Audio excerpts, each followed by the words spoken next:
Is India in a big trouble? US targets India over Russian oil. Hi friends, imagine this. India, the fourth largest economy in the world, suddenly slapped with tariffs by the United States. Why? Because we decided and dared to buy cheaper oil from Russia. Sounds unfair, right? Well, that's exactly what's happening and been planning out in the USA's Washington right now. A new US bill called the Sanctioning Russia Act of 2025 is targeting countries like India and China that are buying and importing Russian oil. Now, if this bill is passed, it could hit us really hard, since this will lead to increasing of fuel prices, subsequently increasing prices of almost all the goods and products. Since oil, as we all know, is essential for transportation, and transport is key for logistics movement of various goods and supplies, etc. So this bill, if passed, could essentially derail our economy and also force a major shift in our foreign policy as well. And guess what? It has 84 powerful American senators already backing up this bill. So this isn't just a bill, it's a geopolitical message, a warning being given out to India and China. But what should India do now? Should we stop buying cheaper Russian oil and in turn depend on the expensive Middle Eastern crude oil again? Or should we resist the US pressure and instead protect our economy and national interest? So in this video, I'll be breaking it all down in plain and simple English. I'll explain how this bill could affect your petrol and diesel prices and also India's energy future, our foreign policy decisions and other important topics. So this is going to be a very interesting video. So don't skip this one, watch it till the end for the complete analysis and a simple breakdown of this complicated yet very interesting global situation. So let's go. First, let's talk about the Sanctioning Russia Act of 2025. Alright, let's start with what this bill actually is. So the Sanctioning Russia Act of 2025 was introduced in the US Senate in the month of April 2025. The main goal? To tighten the screws on Russia for its continued invasion on Ukraine. But here's the twist. Instead of just targeting Russia directly, the bill also aims at countries that are doing business with Russia, especially in the energy sector. So if a country is buying Russian crude oil, natural gas, uranium, or even refined petroleum products, the US would slap tariffs on them. In simple words, they'll have to pay extra if they want to do business with the US or export to the American market.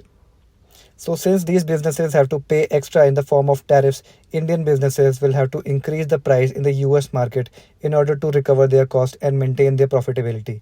And hence, these products will become less attractive in the US market, who will now buy their domestic products instead, essentially hurting Indian economy.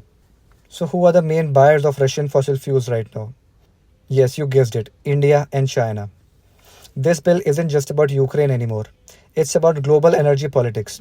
The US wants to essentially isolate Russia economically, and if that means pressuring its trading partners as well, so be it. US targets India. Now here's where it gets real for India.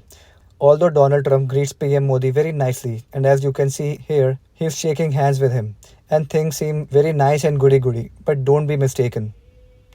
So although the bill doesn't name India directly, but we are in the US target already. India has been one of the biggest beneficiaries of the cheap Russian crude oil ever since the Ukraine war started. While Western nations imposed sanctions on Russia, India in turn ramped up its imports. US Senator Lindsey Graham, the man pushing this bill, made it very clear that countries that are promoting Putin's war economy will face the consequences.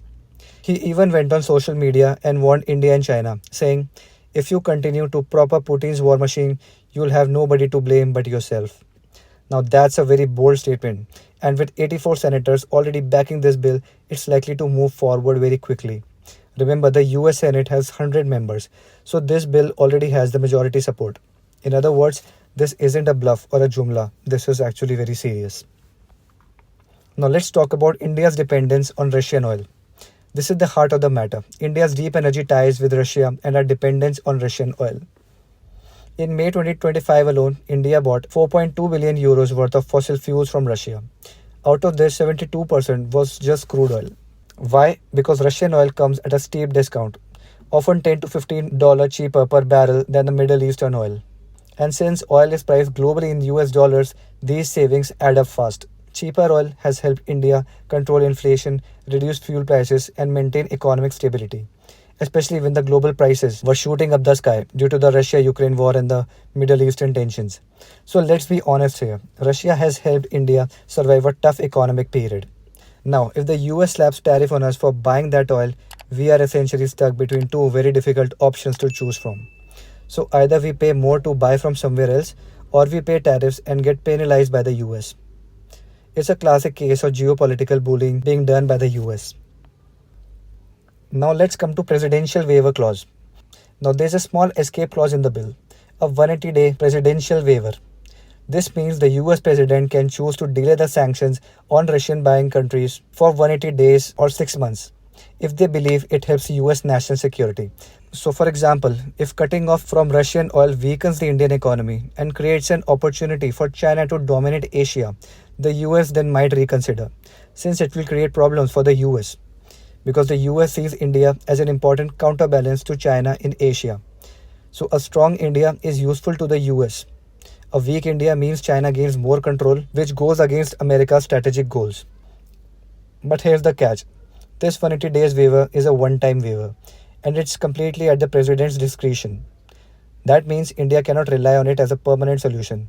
So, even if President Donald Trump uses this waiver, what happens after 6 months? In my opinion, India still needs a long term strategy. This waiver is just a band aid solution and not a cure. So, let's deeply understand the objectives of this bill. Now, let's talk strategy here. The real objective behind this bill isn't to punish India or China. It's essentially to force Russia to end the Ukraine war.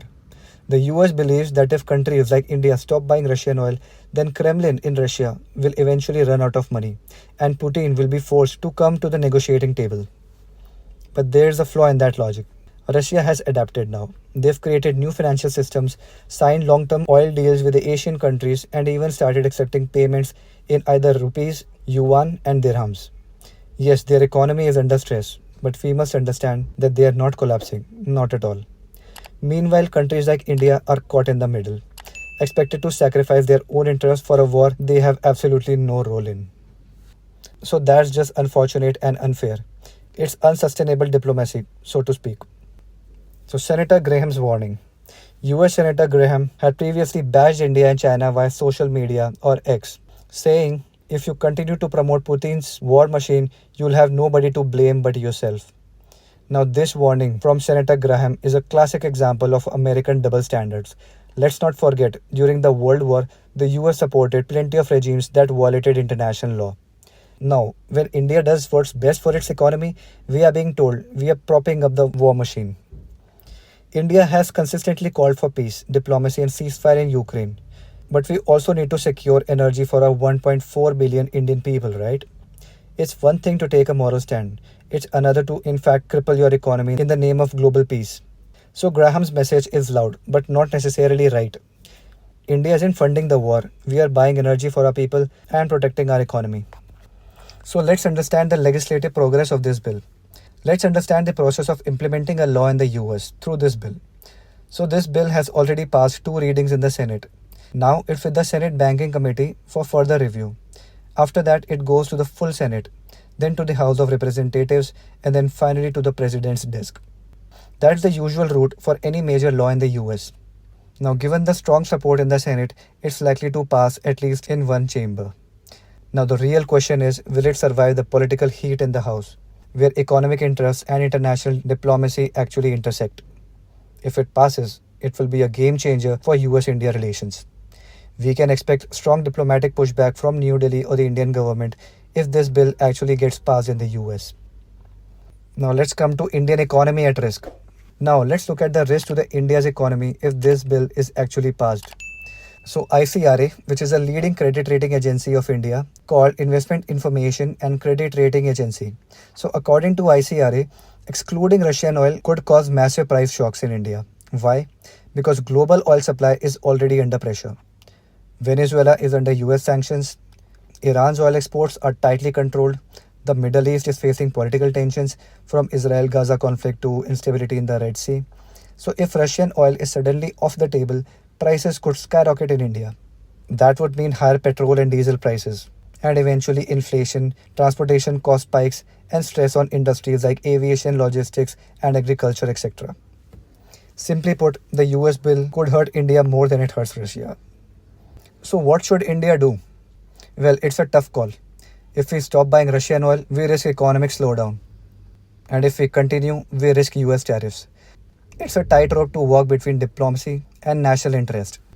But one thing is clear: India needs to diversify its energy strategy, invest in alternatives, and strengthen our trade ties with other oil producing nations. But at the same time, we must assert our strategic autonomy.